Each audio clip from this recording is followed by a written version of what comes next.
Querido irmão, querida irmã, nesse domingo, 19 de outubro, celebramos o 29º domingo do tempo comum. Que Deus nos torne dispostos a obedecê-lo neste santo dia. No evangelho desse domingo, escrito por São Lucas, ouvimos Jesus contando uma parábola sobre um juiz que, mesmo sendo injusto, ao ser procurado incessantemente por uma viúva, atende ao pedido da mesma por justiça. Cristo explica que o Pai ouve nossos clamores, trazendo a verdadeira justiça em nossas vidas quando persistimos na oração, voltando nossa mente para o diálogo constante com nosso Senhor. Se você anseia perseverar em um pouco mais através da Palavra de Deus, escute a seguir a homilia dominical realizada pelo nosso pároco, Padre Antônio José. Se quiser, compartilhe com alguém querido. Você pode ajudar um irmão a reencontrar a fé em Deus. Deus abençoe muito você e sua família. E um abraço dos seus irmãos da paróquia Nossa Senhora de Fátima, Rainha de todos os santos. O Senhor esteja convosco. Ele está no meio de nós. Proclamação do Evangelho de Jesus Cristo, segundo Lucas. Glória a vós, Senhor.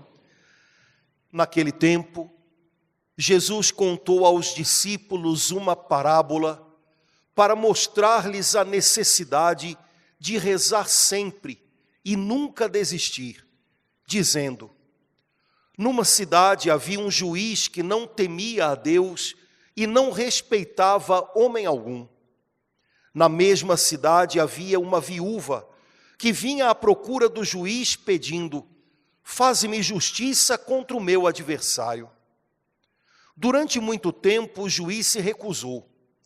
Por isso, por fim, ele pensou: eu não temo a Deus e não respeito homem algum, mas esta viúva já me está aborrecendo.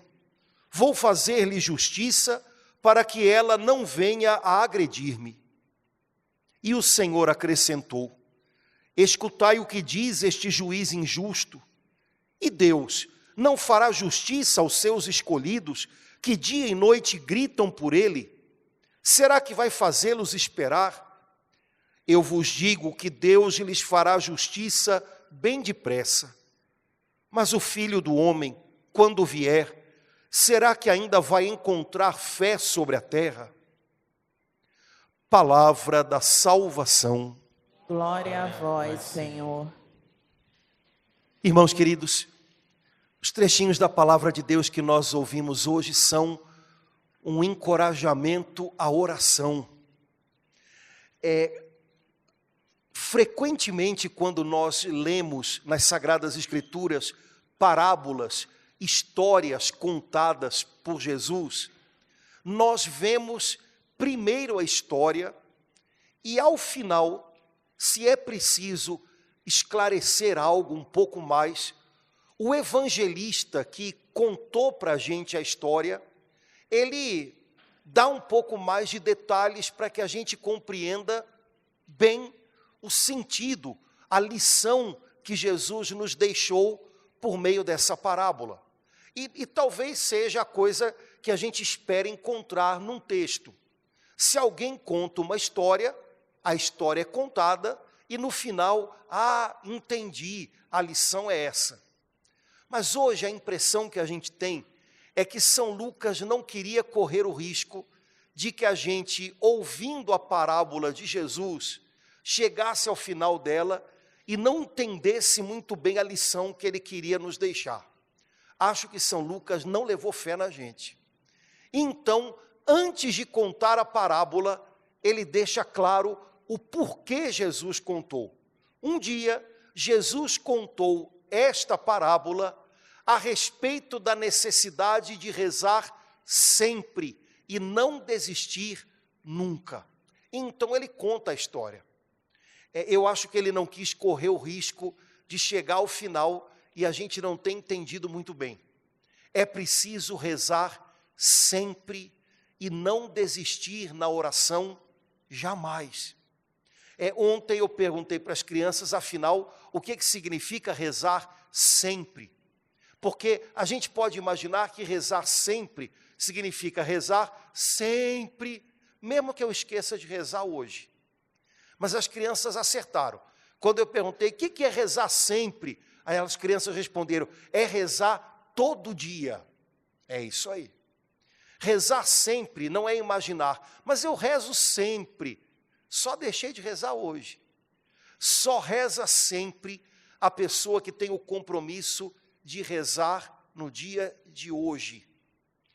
Rezar sempre significa cultivar um relacionamento com Deus. Cultivar comunhão com Deus, e ninguém consegue isso, a não ser buscando isso cada dia, começando pelo dia de hoje. Se você deseja começar a rezar sempre, faça isso hoje, domingo, dia 19 de outubro. Se você deixar para amanhã, segunda-feira, a sua intenção de rezar sempre vai junto com a sua intenção de começar a emagrecer, com a sua intenção de fazer exercício, fica tudo para segunda e não chega nunca.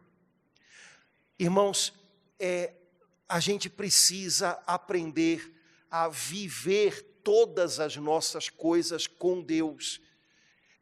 Tudo que há em nós, tudo que nós enfrentamos, tudo que nós vivemos, importa a Ele. Mas é preciso que a gente compartilhe tudo com Ele, para que o nosso relacionamento com Ele se torne mais forte, mais estreito. A gente já conversou algumas vezes aqui sobre isso. Um pai e uma mãe sempre sabem o que está acontecendo em casa. O filho contando ou achando que está escondendo. Mas quando o filho conta, na maior parte das vezes ele não está trazendo nenhuma grande novidade para os pais. Mas ele está fazendo com que o relacionamento dele com os pais se torne mais forte. Também no meio de uma situação que ele pode estar trazendo, que pode ser uma situação complicada, mas não é que os pais são informados pelo filho. Pais geralmente intuem que alguma coisa não está legal, sabem mais ou menos o que é, mas quando o filho conversa com os pais, ele está trazendo a situação para ser vivida com todo mundo junto. Quando nós oramos, parece que é mais ou menos a mesma coisa. A gente não está informando Deus sobre as nossas coisas, porque Ele é Pai, Ele sabe. Mas a gente está dividindo com Deus as nossas coisas para viver junto com Ele. Pai, olha, eu sei que eu não estou te trazendo uma grande surpresa, mas a minha prova, a minha batalha, o meu problema é esse. Quando a gente faz isso em casa, pode ser o problema que for, o relacionamento da gente como família se torna mais forte. Ok, o problema é esse, vamos enfrentar isso juntos. Quando a gente cultiva vida de oração, quando a gente reza sempre, acontece a mesma coisa. Ok, o Senhor sabe, o problema é esse, vamos enfrentar isso juntos. Oração é algo que a gente deve buscar dia a dia. Exige da nossa parte envolvimento, compromisso. Caso contrário, sempre vai aparecer uma urgência que vai nos roubar da presença de Deus. Eu acho que foi na época do seminário, eu estava vendo que eu estava muito relapso com isso, e aí eu fiz um propósito. Eu só ia almoçar depois que eu tivesse o meu tempo de oração do dia.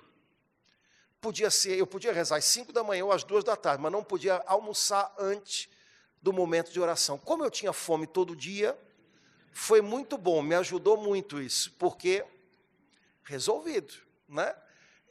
Caso contrário, a gente sempre tem uma urgência que passa na frente, quando na verdade, irmãos, não são as nossas urgências, mas é a nossa falta de amor que passa na frente.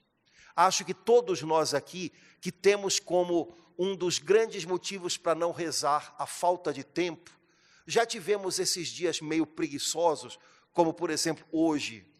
Hoje o dia está meio preguiçoso, né? E aí você fica lá no celular mais um tempo para ver lá um videozinho que você queria, para rir um pouquinho, ou então dorme um pouquinho mais. E quando vai ver, o dia passou e não rezou. Mas não foi falta de tempo. Afinal tinha. Geralmente a gente tem tempo, mas a gente não tem coração para priorizar estar com Deus. E aí, várias coisas que parecem urgências passam na frente. Nada na nossa vida é mais urgente do que manter a nossa amizade com Deus. Nada na nossa vida é mais urgente do que colocar diante dele as nossas lutas, as nossas provas. Oração não é um luxo para pessoas que podem desperdiçar tempo. Oração é uma necessidade para pessoas que estão enfrentando provações e não podem se perder do Senhor. Caso contrário, vão ser tragadas, engolidas pela ansiedade, pela preocupação, pelos problemas. Oração é uma necessidade, não é um luxo. Eu acho que é sobre isso que fala a primeira leitura de hoje, apesar de no Evangelho Jesus deixar claro para a gente com a história da viúva inoportuna, né? É preciso rezar sempre e não desistir jamais. Mas eu acho que a primeira leitura, que é um trechinho do Antigo Testamento, hoje ela fala muito ao coração da gente, porque parece que a gente consegue pintar um quadro com esse trechinho do livro do Êxodo. O livro do Êxodo fala da saída do povo de Israel da escravidão do Egito em direção à terra prometida.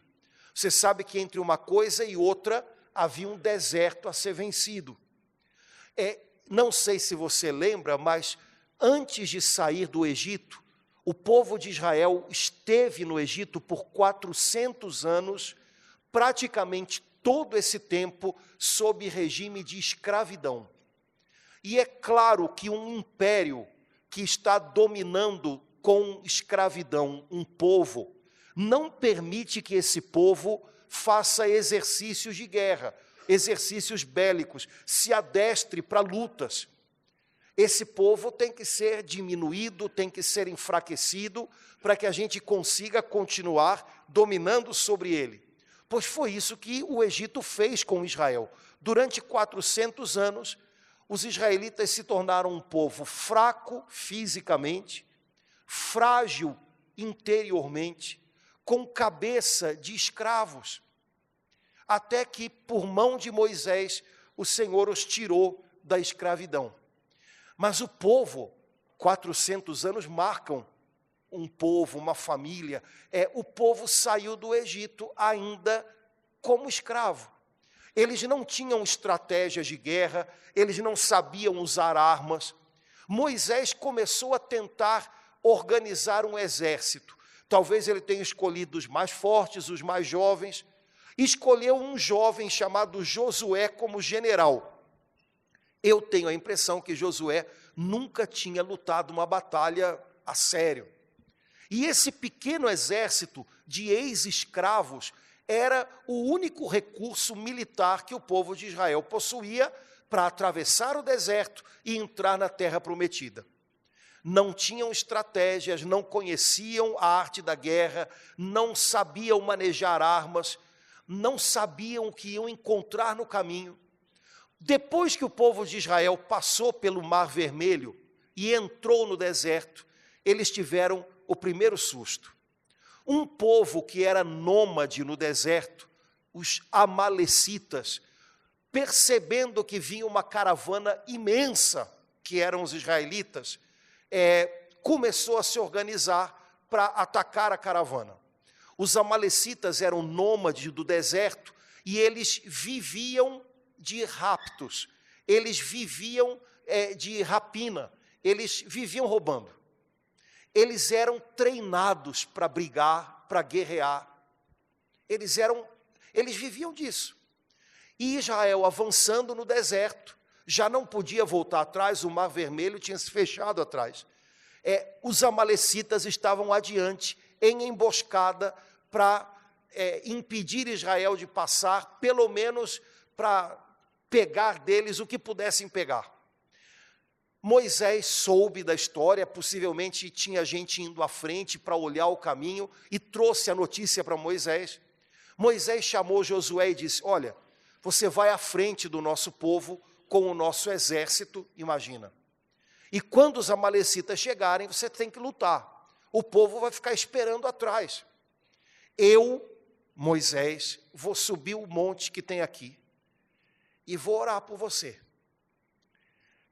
E assim aconteceu. Josué, no raiar do dia, saiu com seu pequeno exército na direção dos amalecitas. E começou uma batalha. Moisés subiu um monte e, junto com Arão, que era seu irmão de sangue, e Ur, que eram sacerdotes, ele levanta as mãos e começa a orar. Era o que podia ser feito. Mas uma coisa acontece. Quando Moisés levanta as mãos e começa a orar, eu acho que Josué, lá embaixo, olhou, e talvez ele tenha dito alguma coisa parecida com o que o Salmo de hoje rezava. Eu levanto os meus olhos para os montes e procuro de onde vem socorro. Moisés está lá, o meu socorro vem do Senhor, que fez o céu e a terra. Eu acho que Josué viu Moisés orando, e se sentiu tão coberto por aquela proteção de Deus, que enquanto os braços de Moisés estavam levantados, Josué avançava e empurrava para longe os amalecitas. Só que Moisés começou a oração no raiar do sol. E eu acho que ele se entregou muito à oração. Sabe, irmãos, uma coisa é a gente orar, deitado na cama, comendo um petisco, e achar que está rezando, né?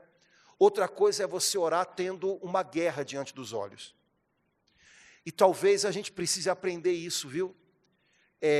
A gente talvez orasse com muito mais envolvimento, com muito mais entrega, se ao invés de imaginar a parede do quarto da gente diante da gente, a gente imaginasse quantas lutas estão sendo travadas enquanto a gente ora.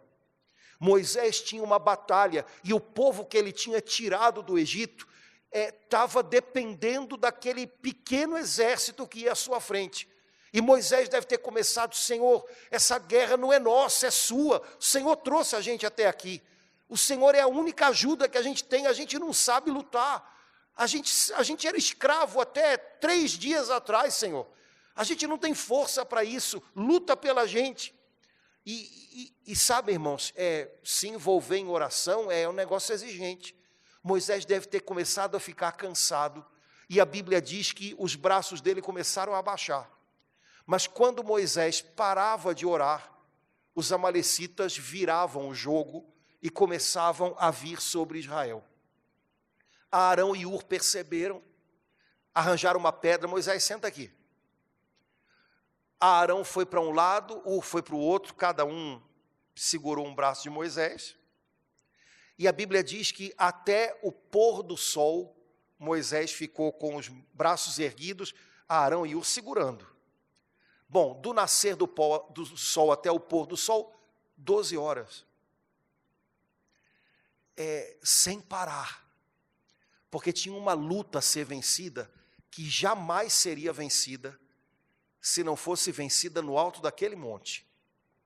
Irmãos, eu ontem estava pensando com os meus botões, se não tivesse Josué nessa história, eu acho que Deus ia dar a Moisés uma direção, um jeito de atravessar aquele lugar, de passar pelos amalecitas de uma maneira sobrenatural, sei lá como.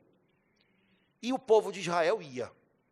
Sem Josué, eu acho que Deus ia encontrar uma outra maneira de fazer Israel passar por ali. Sem a oração de Moisés, eu tenho certeza, porque a Bíblia garante, a batalha estava perdida.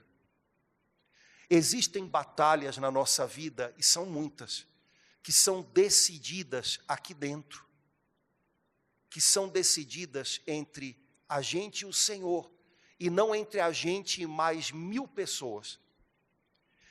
E se a gente não aprende a lutar também com essa arma chamada oração, há momentos na nossa vida em que todas as outras armas que a gente possa dispor não vão ser o bastante. E mais ainda, existem armas que, se a gente usar, vão acabar ferindo a gente, vão acabar colocando em perigo os nossos, que nós gostaríamos de defender. Existem armas que, se a gente usar, a gente vai estar pagando o mal com o mal, e aí a luta já vai estar perdida desde o início. As nossas batalhas, a gente precisa lembrar que elas são travadas com o nosso ímpeto, com a nossa garra, com a nossa vontade de vencer e os passos que a gente dá, às vezes no meio de problemões, mas as nossas batalhas são vencidas e nunca ao contrário, elas são vencidas também quando nós buscamos a Deus em oração. Esse recurso não é supérfluo, ele é decisivo. Existem batalhas na nossa vida, existem impasses na nossa vida, que parece que, sabe, a gente não consegue ir adiante, a gente não consegue sobrepujar, porque talvez a gente ainda não tenha trazido essas situações para a oração, para diante de Deus, de uma maneira comprometida. Porque tem umas orações, você há de convir comigo, que a gente faz para não dizer que não fez. Né? Não, eu rezei. Eu botei lá no WhatsApp aquela mãozinha assim. Né? Tem gente que... né? Estou orando. Acabou. Né? Estou orando significa... que não está não, filho. Tá? Não botar a mãozinha juntinha, pode até dizer que você vai orar, mas em algum momento você tem que sair dali e vai colocar diante de Deus o problema. E vai colocar diante de Deus a batalha.